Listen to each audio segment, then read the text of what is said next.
Hello student, मैं दुर्गेश वर्मा आपको मेरे YouTube channel biology classes bye Durgesh sir में आपका स्वागत करता हूं। बच्चों, आज हम लोग क्लास 9 का एक टॉपिक स्टडी करेंगे जो इस लेसन का अंतिम टॉपिक है, इम्यूनाइजेशन। मैंने अपने प्रीवियस वीडियो में आप लोग को इम्यूनाइजेशन बता दिया है।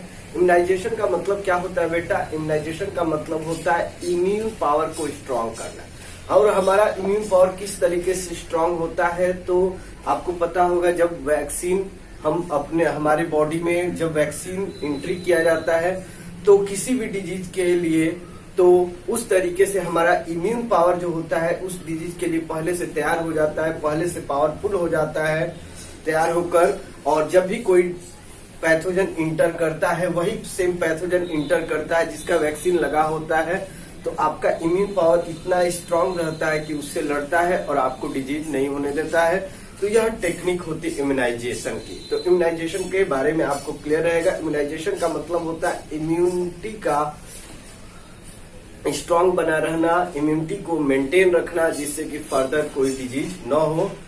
यह होता है हमारा इम्यूनाइजेशन। और इम्यूनाइजेशन को अगर हमें मेंटेन रखना है तो क्या करना पड़ेगा? तो सबसे पहले अपने इम्यून पावर को स्ट्रांग रखने के लिए हमारे अच्छे डाइट लेने पड़ेंगे, कोई डाइट में कमी नहीं रखनी पड़ेगी, ठीक ना। इसके साथ साथ अगर हमें कोई भी डिजीज से पहले से ही बचना है तो वैक्सीनेशन कराया जाता है। वैक्सीनेशन से क्या होता है कि उस कारण हमारे बॉडी के अंदर इम्यून पावर स्ट्रांग हो जाते हैं और हमें कोई भी डिजीज होता नहीं। तो मैं आशा करता हूँ आप लोग को क्लियरली समझ में आ गया। तो चलिए, टॉपिक एक है इम्यूनाइजेशन। इम्यूनाइजेशन टॉपिक में यही बताया गया है कि देखिए, शुरुआत में लोग जो इंडियन जो मेडिकल सिस्टम के लोग थे और चाइनीज मेडिकल सिस्टम के लोग जो थे, वो ट्रेडिशनली क्या करते थे कि जिन लोगों को स्मॉल पॉक्स या कोई स्मॉल पॉक्स जैसे डिजीज हुआ था, उसमें वो लोग क्या करते थे कि उन पर्सन के जो स्किन क्रस्ट था उसको हेल्दी पर्सन से रब करते थे, जिससे कि उस पर्सन के अंदर इम्यून पावर स्ट्रांग हो जाए और उसको डिजीज सही हो जाए और उसको डिजीज फ्यूचर में न हो। ऐसा करते थे आपके चाइनीज और इंडियन मेडिकल सिस्टम। इसी क्रम में हमारे एक साइंटिस्ट थे जिनका जो इंग्लिश फिजिशियन थे जिनका नाम था आपका एडवर्ड जेनर। उन्होंने क्या किया था?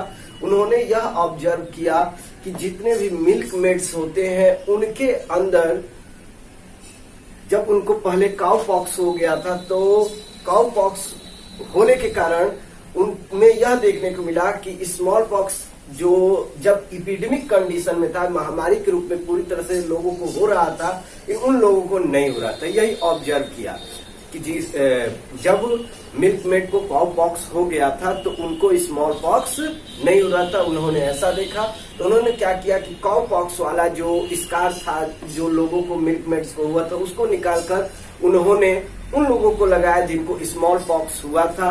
और उन्होंने क्या पाया कि स्मॉल पॉक्स से वो रेजिस्टेंट हो रहे थे, मतलब बच रहे थे।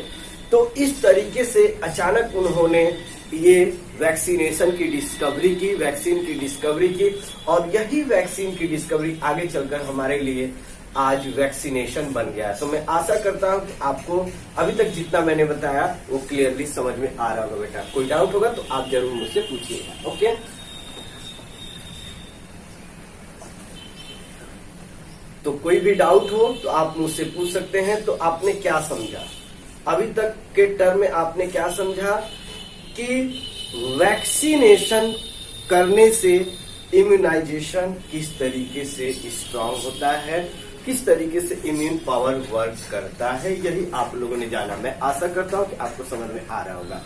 तो क्या आपने स्टोरी समझी? एक बार रिवाइज करते हुए मैं बता दूं, स्टोरी यही है कि Indian medical system and Chinese medical system ने स्किन क्रस्ट को रब्ड करते थे इन्फेक्टेड पर्सन के हेल्दी पर्सन से, और उनको यह अनुमान था कि जिससे क्या डिजीज सही हो जाएगा। यह उनका अनुमान था और ऐसा होता था, उन लोगों ने ऐसा माना भी था, ठीक ना।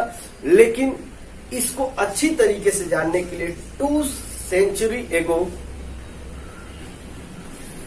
फेमसली एक इंग्लिश फिजिशियन साइंटिस्ट थे जिनका नाम मैंने बच्चों को बताया। क्या नाम है बेटा? Edward Jenner.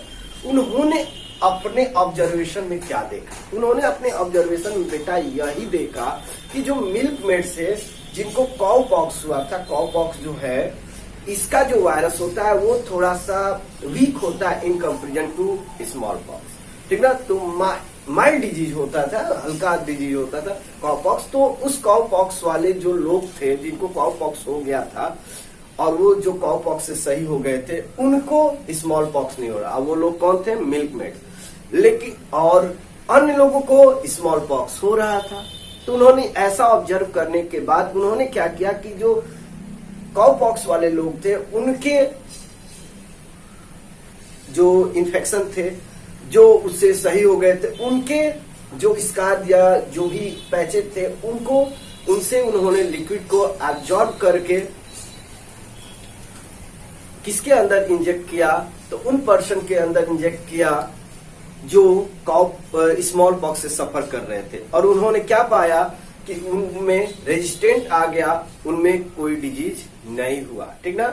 तो इस तरीके से उन्होंने वैक्सीनेशन की डिस्कवरी के बारे में बताया, या वैक्सीनेशन टर्म की डिस्कवरी हम लोगों ने आज जाना कि वैक्सीनेशन वर्ड कहाँ से आया है।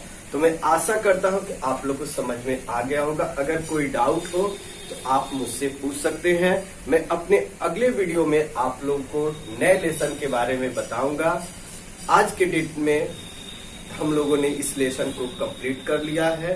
अगर कोई डाउट हो तो प्लीज मुझसे पूछिए, मैं आपके डाउट को क्लियर करूंगा। Okay, thank you.